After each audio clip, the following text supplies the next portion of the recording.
Eric, good morning. How are England being portrayed over your side of the channel this morning? This morning, unfortunately, we don't portray England anymore.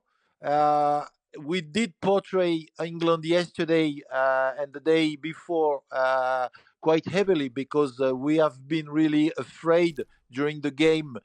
We really had the feeling that England was on the night a better team, but we have, I would say, resilience, experience, and it seems that we manage to handle a world stage competition. And mentally speaking, the second penalty of Harry Kane seems to have completely cracked under pressure to make such a poor penalty. So thank you for that, because out of that we would have been in a tricky situation for extra time. Is there a thought, nonetheless, though, Eric, that the French, your national side, got out of jail, got lucky, really, to progress? I don't think it's just a matter of luck. It's a matter of experience. I think when we have opportunity to score, we scored, and we then had to work hard to defend. And Hugo Lloris was quite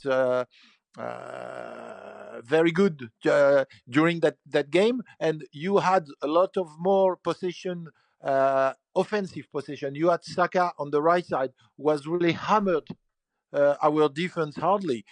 You did a great job versus Mbappe.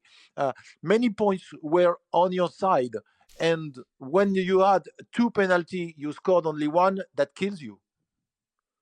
Eric, there's a lot of debate here about Gareth Southgate's future. Yeah. Um, and of course, he is in line to take England to the Euros 2024.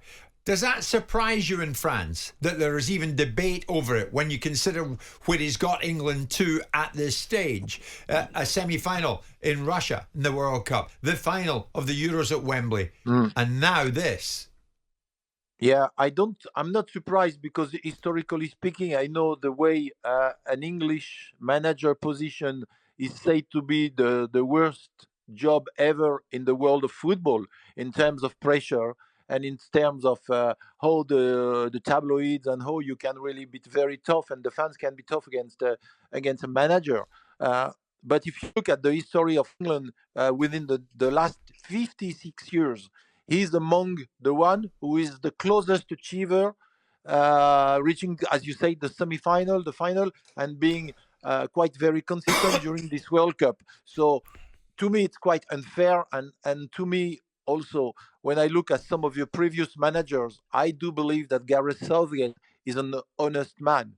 And Having said that, though, Eric, you've just told Sam and myself and the audience here in the UK that the French's mental toughness and clinical finishing was the difference between you and England. I think it is because, for years, France in the 60s, 50s, 60s, 70s, 80s, we were exactly so-called the world champions of friendly games.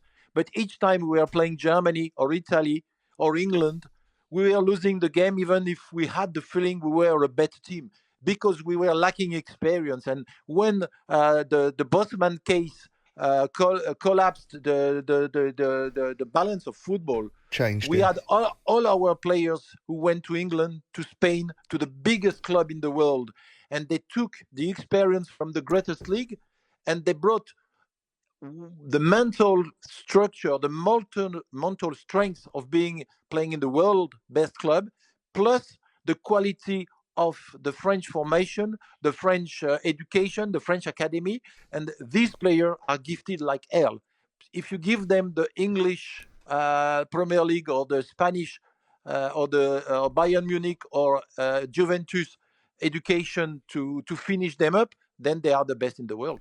Eric, I was listening to one of your compatriots, Julien Laurent, talk about the emotional maturity and the resilience of the French, which overcame the sort of emotivity that the English players had in this game. And I want to hive that up to your manager. If your manager, and I don't know what I think, does his contract expire at the end of this tournament? Yes. If your manager had lost that game against the English, would he be being considered to carry on managing the French side, or would the French media, French public gone, hang on a second, that's a failure, we don't need you managing our national team anymore?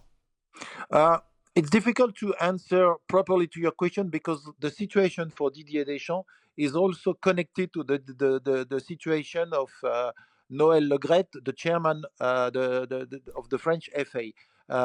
He might be under threat.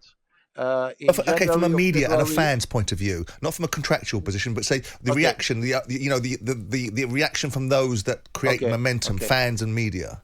What would have been the reaction? I think we would have said this is the right time for Zinedine Zidane, who is on the bench. He waits for the job. And when you have Zinedine Zidane, who have achieved so greatly with Real Madrid, I think the public voice would have gone through Zidane. In the first few days, the media, I think, would have defended Didier Deschamps' position. Right. Didier Deschamps wanted to say, but after maybe a couple of days, if the public attention is then so the media high would have gone with it. It would have gone with them. The media would have turned their when Julian was face. talking about the emotional maturity and resilience and ruthlessness of the French, how does that square with the, quite frankly, some of the ridiculous defending, certainly for the second penalty, because that was anything other than emotional maturity. That was a ridiculous penalty to give away, wasn't it? Yeah, it is. And we considered two silly penalties. We were nearly having a third penalty because one of the mistakes, I think it was versus Harry Kane, I don't know, very close to the penalty kick, there was a check, and the check was a check over because it was 20 centimeters before the penalty line. But we could have considered three stupid penalties. I do agree with you. We are really worried about our defense. We knew it was going to be a very demanding challenge, and the challenge have proved that Upamecano, that Hernandez, and the right back are not world class player. We know that. But in the meantime, we take our chances offensively because we have a great capacity to score goals. Right. So maybe we're going to lose against Morocco in the final with Argentina and Croatia. It will be our defense who will fail. I know that. So finally, Eric, you've taken us nicely to it. Now you're in the semi-final with Morocco. Do you think this could be a banana skin for the French? The Moroccans have been a complete surprise package. Or are you going to get through this and get to the final and retain your trophy? It's a banana split for every team. They have conceded one goal, own goal against Canada. Out of that, they are invincible. It's incredible. It's a banana split also because we know the players quite well. They know us quite well because most of the players do play in France or are born or were educated in France and were having have the French passport as a double nationality. So it's a kind of a derby. And it's, the derby game when you do play Scotland, when you do play Ireland, the meaning of these games. So we are favorite, but it's a tricky game. And if Spain and Portugal and Belgium have gone through the trap, we can go through the trap. But I am quite confident I would say as a fan, I'm quite confident.